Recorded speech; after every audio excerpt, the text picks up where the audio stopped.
The psychologist in question spoke to Velvet behind a closed door that had enough sound padding that Sunset, even with her pony hearing, couldn't make out clear sounds in the least. Part of her wanted to use a spell to get around it, but she was certain that her mother would tell her what was going on. They'd probably call a failing meaning for it. Sunset? A soft voice spoke out to her, and the teen turned around. There, sitting in a chair, looking far frailer than she had ever been since the day they met, was Octavia. She was practically a shell of herself now, making Fluttershy look like a gangster in terms of forwardness. Sunset suddenly remembered some place she'd known from the earliest days when she had to attend the Guild Academy, a filly by the name of Daisy Gloriosa. She had adjusted well to moving away from her parents, who lived in the sculpted village of Ivory Cliffside. For the looks of it, she was meek and shy to begin with. While it had been before Sunset had started to turn for the worse, she wasn't exactly a friend of Gloriosa's, and looking back on it, where she should have been, it was saved the filly from making the mistakes she had in Transfiguration class. They'd been working with simple anthropomorphic spells, nothing that would affect their person, but to change apples to oranges, as the saying went. It was a class that Sunset had no problem in, most of the surprise of her peers and professors. Gloriosa, wanting to prove she could do it, tried to change a stack of pencils on their professor's desk into a bonsai tree. Instead, she changed it to Quickfind. The plant all but exploded, swallowing the building in seconds. Sunset had heard plants in Japan, Kuzo, and their invasive variant, Takuzu, which was known as the vine that ate the south. Quickfind made Kuzo look lethargic in comparison, so much that you could practically hear the growing as it happened, and it started to practically inhale the building every pony was trapped inside. No pony had been hurt in the incident, but Gloriosa was so sickened that the next day her older brother, Timber Spruce, a member of the Solar Guard, came to take her back to their hometown. The day after, Celestia had told the students that Gloriosa's parents had withdrawn her from the school, and she would instead attend a school in Glasgow, the provincial capital of Scotland. Sunset never saw the filly again, but also never forgot the look on her face as they fished her out of the sea tackle like vines. The look back then had been, if something doesn't break me, I'm so fragile I might break myself. And to this day, she could still picture the face of the forlorn filly. Would you die for me? A voice in the back of Sunset's head said, and she shook it, wondering where that came from. Then she looked at her cousin again and saw Daisy Gloriosa once more. In spirit, if not literally, I'm here. I'm here, she said to Octavia, moving to sit next to her. And when she did, the raven-haired musician turned to bury herself in Sunset's bosom, bawling. Sunset hugged her close, saying, I'm here, Taffy. I'm here with you. I'm so afraid, Sonny, she cried. There's something destructive in me. Something that wants to want those things and hurt things. It hurts you, Aunt Velvet, Fluttershy's mom, so many. Feels like I'm barely in control right now. Taffy, listen to me. We're going to get you help, I promise. Mom's speaking to the doctor right now, and we're going to do everything we can to make sure you're well. And I'll be here every step of the way. You have my word. Octavia didn't move from her spot, continuing to soak Sunset's shirt. Well, I could hurt you again. I need to hospitalize you. I stabbed myself this time around. What if I do so much worse? But you didn't hospitalize me. I'm okay and running around. You stabbed yourself to prevent hurting anyone else. That's the cousin I know. So he pulled Octavia back so the two girls could look at each other eye to eye. I know you, Taffy. You were there for me from the first day. Let me be there for you. You mean like I wasn't there for Twilight when she was going through all this? Octavia moaned. That I left you both high and dry. That's not me, Taffy. I'm not leaving you hanging. None of us are. You have our family, our friends. We're going to be there for you every step of the way. So don't lose hope now, okay? The door opened, and the doctor looked at Octavia. Octavia, please come in. And you too, Miss Sunset. My older daughter, Velvet explained. She should hear this as well. Then please, come in as well. The other two girls came in and took their seats, with Velvet standing behind them, putting her hands on each girl's shoulder in comfort. I've already introduced myself to Mrs. Velvet, but to you two ladies, I'm Dr. Feelgood. Must resist rock and roll song! One of the junior psychiatrists on the staff, Unfortunately, due to recent events, I'm the only doctor in practice right now, while the rest of our staff is assisting the medical needs in the worst hit areas. He bent over and picked a 3D mouse from his desk and pointed at the large screen in the room. Octavia, the blood work results came back earlier today. You're not suffering from the same issues your cousin was earlier in the year. He held up a thick folder with Twilight's name on it. That was a result of LSD precursor in her body from the involuntary ingestion of fibrospasm. And while they did find traces in your blood of the drug as well, the study showed no long-term indicators of the precursor. At least us believe that it must be something else. You mean that I'm insane? Octavia said tonelessly. Sunset reached over and took Octavia's hand, while Velvet hugged her niece from behind. We don't use that term, for obvious reasons. Dr. Feelgood said with a smile. After all, insane pretty much nowadays means crazy or acting foolishly, all of which have nothing to do with mental illness. No, Octavia, you are sick. There's no shame in that at all, and I assure you we will do what we can to make you better. He turned to the rest of them and said, Our preliminary diagnosis is that Octavia is suffering from dissociative identity disorder. MPD? Sunset asked. That's the old name for it, yes. The doctor said, I assume you're familiar with it? I've read up on it a bit, Sunset said.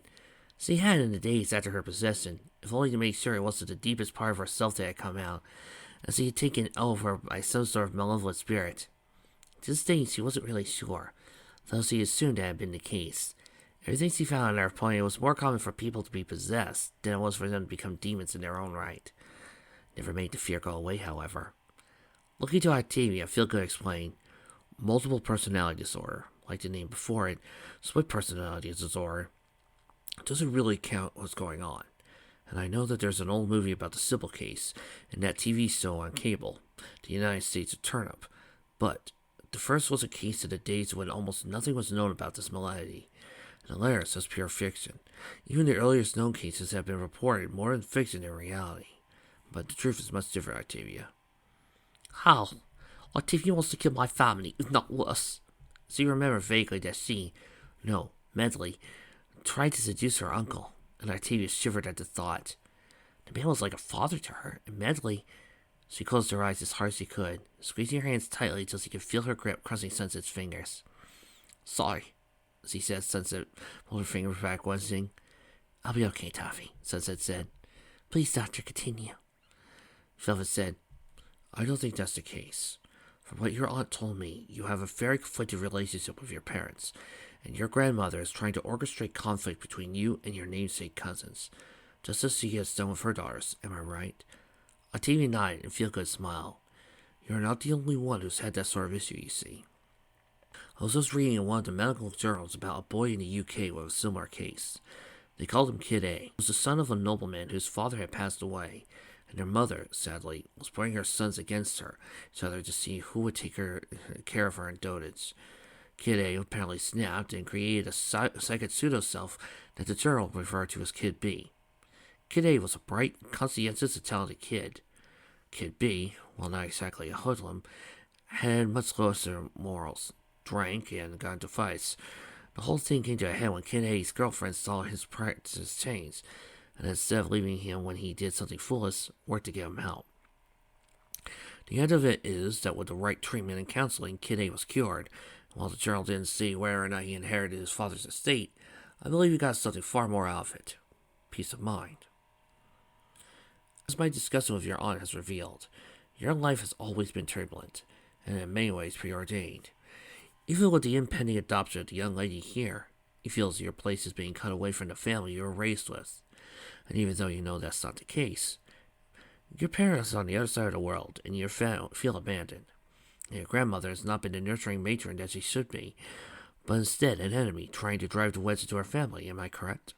Octavia looked at him in shock and gave her a warm smile. So it's natural that your mind would assign a way for you to act out your impulses without harming those you love. That part of your mind is Medley, rationalized by your uncommon medical connection. We both checked blood types for the record. But Medley and Uncle Knight, she blurred, cheeks flaming. Feelgood looked at Velvet, something I missed. Sunset reached over and took Octavia's hand again. You don't have to talk about this if you don't want to. Octavia nodded, and I honestly sensed his words, but it continued anyway. Medley tried to seduce my uncle. Came out strong. Wore clothing I didn't even know I owned. As he destroyed my room there, everything in it, including my musical instruments. One of the things he didn't destroy, strangely enough, was the bass guitar my cousin got me last Christmas. I see. Well, I would have to expect to your family further on this, but my ballpark guess is that your mind was compensating for a romantic relationship gone bad, with the medley part of your mind being the one demanding control. You were looking for some of the traits you see in your uncle, am I right? Octavia looked down in embarrassment and not being sure what to say. Then how can I fight her? Octavia said, nearly subtle voice. She lashed out to my aunt, Dr. Sakura, and Dr. Posey, and I did something to Dr. Posey I wouldn't have done normally. I'm sure of it. She, Medley, she's depraved. She's not me. And I don't want to be here. Octavia sobbed and fell to reach over to embrace her niece once more. It'll be a long journey, Octavia, and it won't be easy. And the journey starts in 2 weeks. 2 weeks? Philbin asked. Yes. You asked for our best specialist, and she was also requested by Dr. Sakura and Posey. Unfortunately, as the senior medical specialist here, she's also busy with the medical efforts in hurricane-affected areas. However, I'm confident that her schedule will be open then. In the meanwhile, I'm going to prescribe 100 milligrams of Marlson. It's a vastly improved version of the mezodrazine that's very effective in potential cases of schizophrenia. You should keep things in check until your regular doctor can see you. However, there are some side effects I should warn you about. Side effects? Octavia said in a soft voice. Feelgood nodded, yes. You may feel lethargic for a few, and prone to some untimely behavior. I know that schizophrenia normally acts as such behavior, while Marlson has been very effective against cases of DID, where one of those facets shows violent or aberrant behavior. So you give Tavi a drug meant to stop her dark side, whose side effects essentially make her act to her worst impulses? Sunset asked astonished. Normally the chances are really small, and any side effects are felt in less than 2% of those taking it. Feelgood assured him. But the truth is, due to Octavia's unique biology, most drugs would not work well. Plus, there was a case in Australia where someone was also a mystical chimera, took the drug for similar reasons, and had successful treatment. Which is why I recommend this drug. I'm honestly not sure anything else would work, given your two bloodstreams. I see, Octavia said, her voice the tone of a forsaken woman. Elsewhere, this is great! Lakefront stretched out after having set her campground by the shores of Lake Shasta. She'd be here for a few days, away from everyone and everything. She was okay with that. With the hurricane having done serious damage to parts of the Carolina metro area, it meant that no one would be looking for her for a while. This was perfectly fine for her. Those she lived with likely weren't to miss the camping equipment she'd taken. Lakefront looked at the late afternoon sky and sighed. It wasn't supposed to be this way. If things had been different, she would still live with her parents in the house on the north side. But then there was the car accident last year, and suddenly she had to live with the extended family, namely her Aunt Crystal Dream and Uncle Pennywise in Bella Vista. And she was very certain they cared about her, or much they could, given she was the fifth wheel in the family, already composed of 4 older teenagers. While her cousin Luminescent Star in college, her cousin Striker Stripe off at the Army boot camp, and the youngest of her cousins, the twins Sapphire and Opal, getting ready for their college, there wasn't enough to keep Lakefront in the lifestyle she had been used to. And she couldn't attend Northwich High, and she wasn't adjusted well to Mountain View High. She wasn't abused or neglected in any way, and she knew her Aunt Crystal and Uncle Penny did everything they could to try to keep her life stable. But they didn't have the means her parents did. That money was tied up in a trust that wouldn't mature until she was 26. So she stuck with that life and all the emptiness that came with it.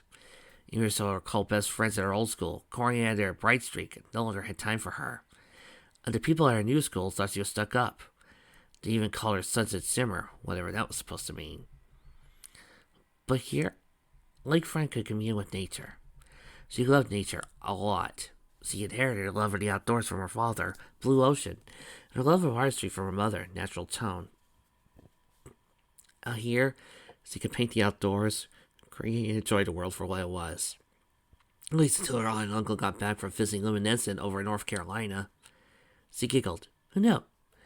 Maybe she might even meet a guy. Oh, wow. I didn't think anyone else would be here. Lakefront turned to see a girl with short hair, the colors of a rave, sunglasses, and a camisole shorts. Hi. Oh, hello, Lakefront said, giving the girl a friendly wave. Oh, what brings you here? Oh, offensive, excitement, stuff like that, the girl said. I'm the kind of gal who takes her peaks and valleys, and I'll do anything to get my fix, you know. Not casting the double entendre, Lakefront said, Yeah, I like nature then. Planning to be a nature artist and a photographer when I grow up. You?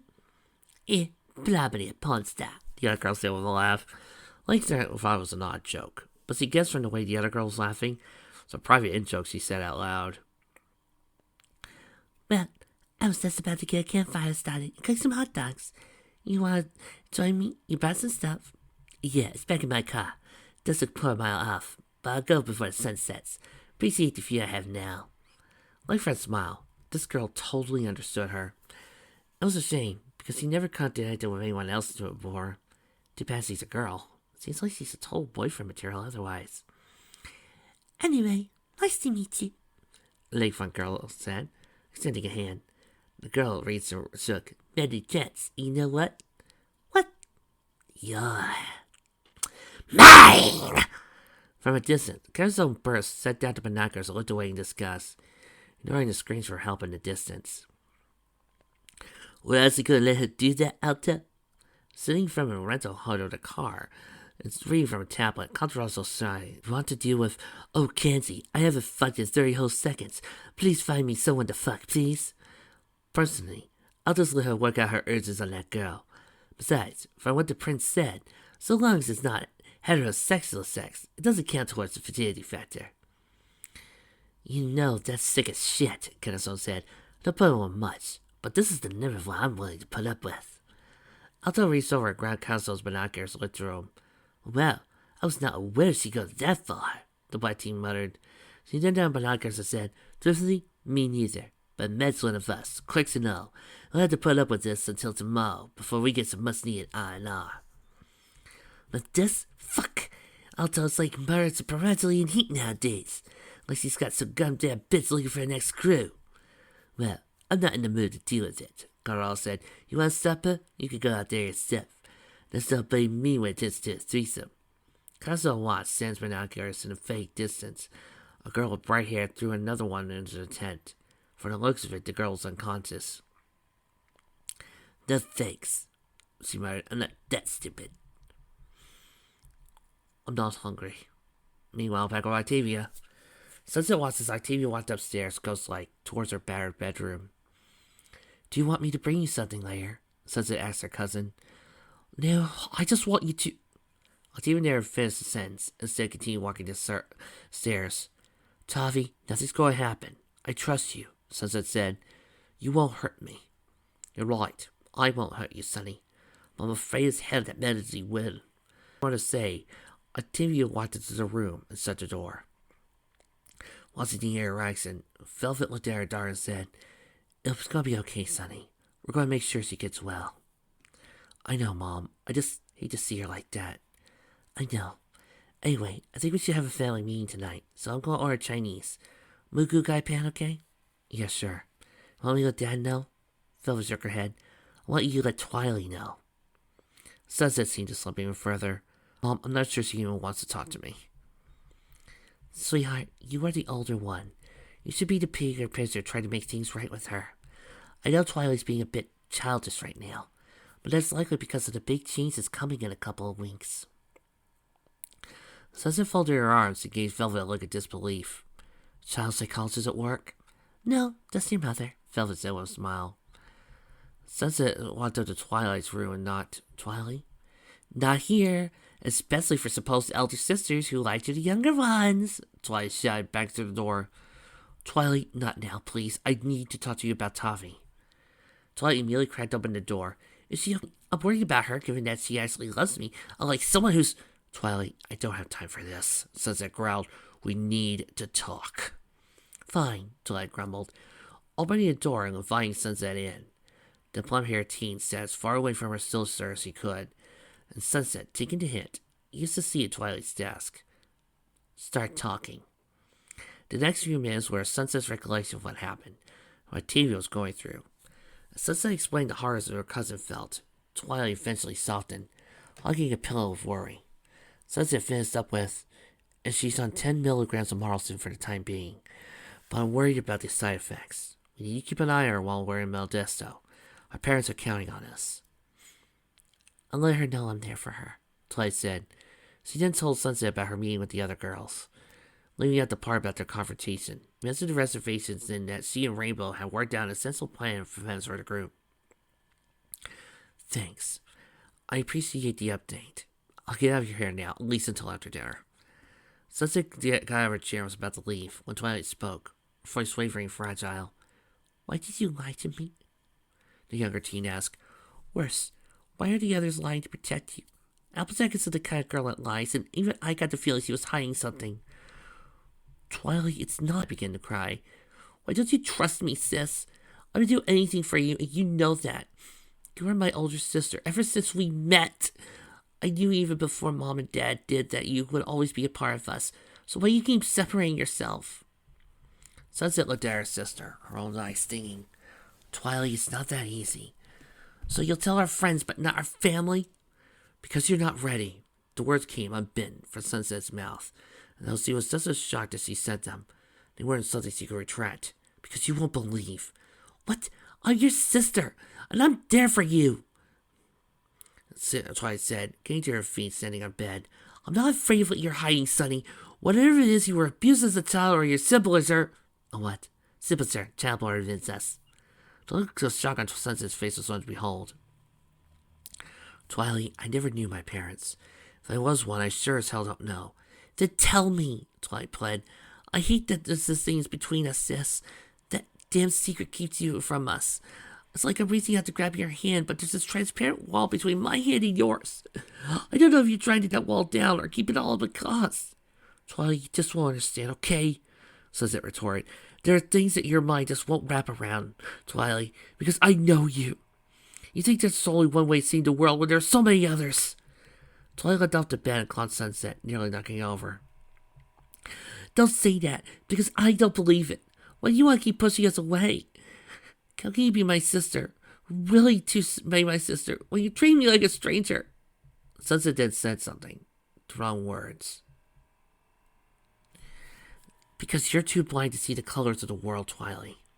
You only see the scientific data. To Sunset's surprise, her sister pushed her off with a look of anger on her face. Get out! Voice suddenly answered, grounded Twilight's shirt. Twilight, Sunset began. But any further words were met with a sudden slap to Sunset's face. Twilight looked at her with emphasis of rage. Get out! She yelled. Sunset looked at her sister with a look of betrayal, feeling the sting on her cheek and hand going to it. The burning of her eyes and its tears came as well. Without saying anything further, the older teen ran from the room crying. The younger sister collapsed to the ground, heartbroken and unable to do anything more than bawl her eyes out for what she felt she was about to lose. Elsewhere, in the depths of space, 4 worlds began their continued march towards their places, their harmonic convergence nigh. Somewhere from beyond, a dark voice gleefully laughed. Soon, it told its older. Very soon.